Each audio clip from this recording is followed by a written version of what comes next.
Hi, my name is Beth and this is the Booktube Newbie Tag. I thought this would make for a good second video since I'm brand new to Booktube, obviously. And I thought it would help anybody who stumbles upon this channel get to know me a little bit better as a reader. So this tag was created by Brenda C. all the way back in 2014, which was 8 years ago now. I think that's pretty wild. It originally only had about 7 questions, but the site I'm reading off of has 11, so I'll probably just go ahead and try to answer all of them. So question number 1 is, why did you start this channel?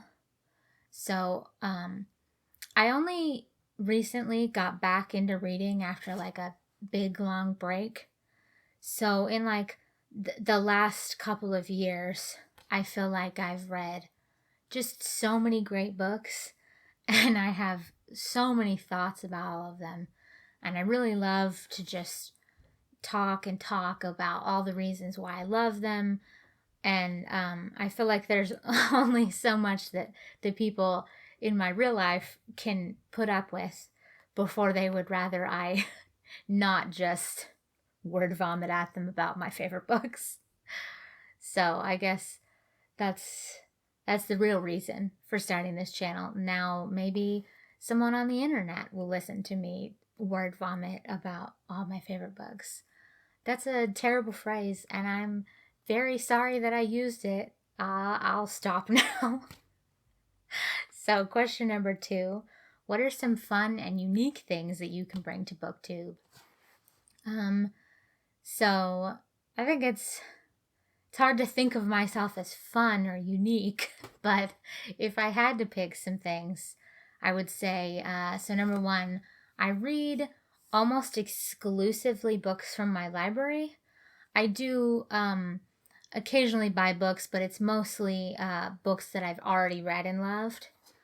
And sometimes I manage to get books from elsewhere, but mostly I read from my library. And then the other thing I'd say is that I try to read most of the genres. I try to keep my reading varied because there's a lot of different things I enjoy about different types of books. And especially recently, I've just been trying to learn what I like in every different genre. The next question number 3, what are you most excited about for this new channel? I guess I think I kind of answered that with the first question. I'm just excited to talk about books, to share my thoughts, to maybe get input from other people who have read the same books as me. The people in my everyday life don't read super frequently and don't usually read the same books that I'm reading. So it would be nice to hear from like-minded people. Question number 4 is, why do you love reading? So I think the easiest simple answer would just be because it's fun. I love to pick up books that you can just get lost in and read for hours. But also lately I've been trying to get into books and reading in a way that is varied, that will make me more well-rounded as a reader, and stuff that is about different kinds of people than me, different cultures, different lives.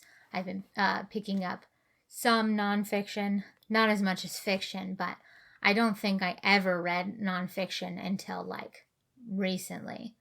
So I definitely have been loving reading more for those reasons lately, as well as just the fun escapism aspect. Question number 5.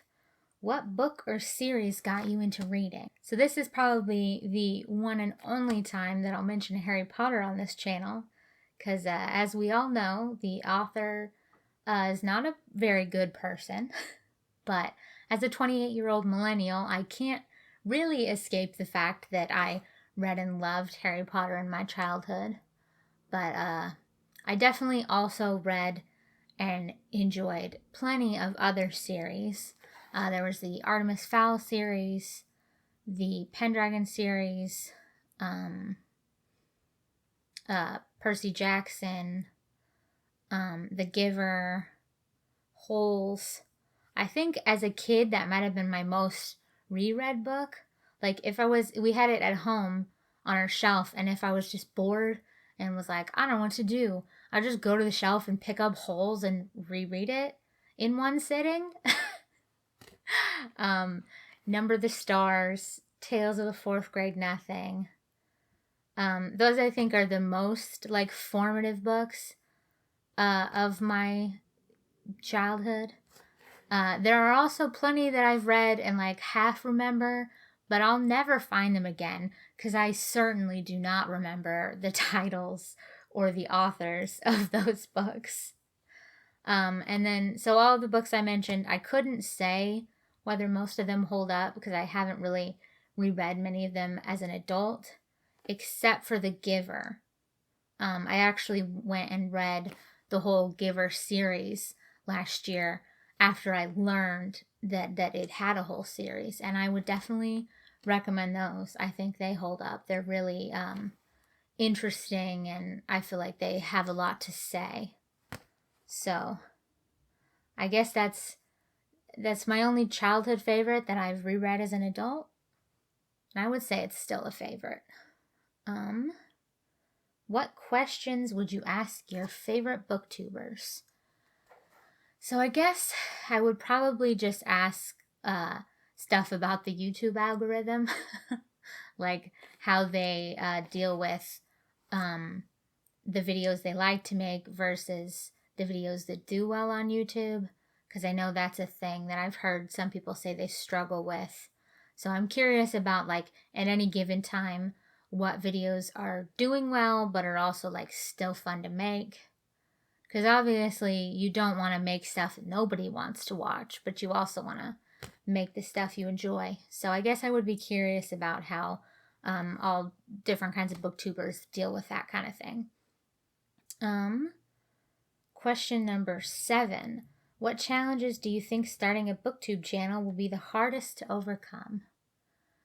So number 1 is definitely just being on camera. I find it a little bit difficult to like speak to an empty room. And then something I've learned recently is learning how to do audio. I've been having some struggles trying to figure that out, but I'm hopeful that I have cleared that hurdle a little bit. I don't think my first video was very great audio wise, but I'm hoping to make an improvement. When did you start reading? So, I really can't remember a time when I wasn't reading. Like, even when I was really small, my mom was always reading to me, and we would like reread my favorite books over and over again. I had this one that was about this big red, I don't know if it was a hot air balloon or just a regular balloon, and all these people were grabbing onto it and then to each other, and they were floating away. I don't know. I loved it though. And so my mom used to read it to me enough times that I memorized it. And then we went to visit my grandma, and I tricked her into thinking that I knew how to read, even though I was only like 2 or 3 and definitely didn't know how to read yet.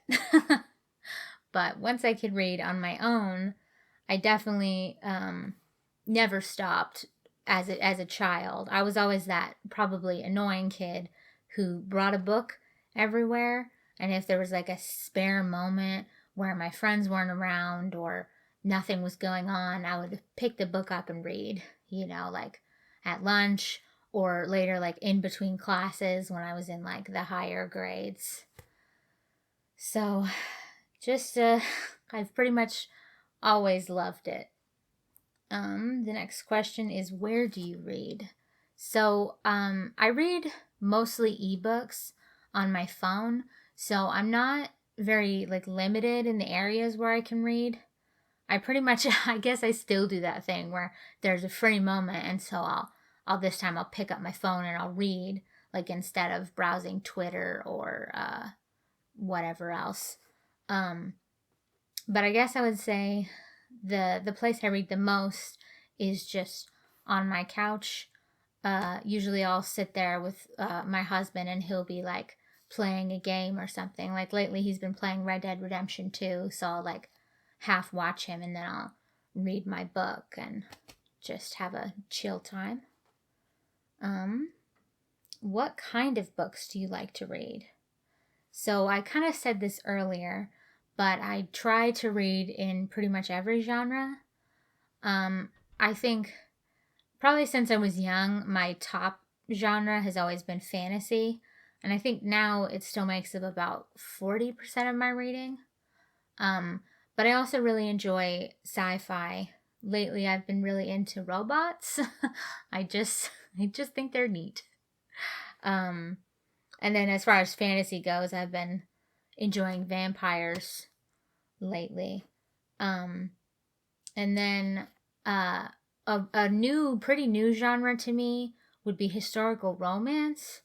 I don't think that I've ever really read much of that, but I've found some semi-recently that I've really enjoyed, and I'm excited to find more that I like. And then this is the very last question, is what does your book collection look like? So it's definitely not like a super big collection. I don't buy too many books, and when I do, I try to buy ones that I've already loved, and I try to thrift them, although sometimes it's hard to find a book unless you go ahead and buy it new. But I do have a few of them back there that are my favorites. I have Cloud Cuckoo Land and Strange the Dreamer, The Space Between Worlds, and Braiding Sweetgrass. So that's what? Historical, fantasy, sci-fi, and nonfiction. So that's a decent sampling of my book collection. And those are all books that I have loved and would highly recommend. So yeah, I guess that was the last question. Still new to this, so I don't really have any specific sort of outro, but I hope that if you clicked on this video and watched it, that you at least got some enjoyment out of it and had a fun time listening to me just talk. So I hope to maybe see you here again. Bye!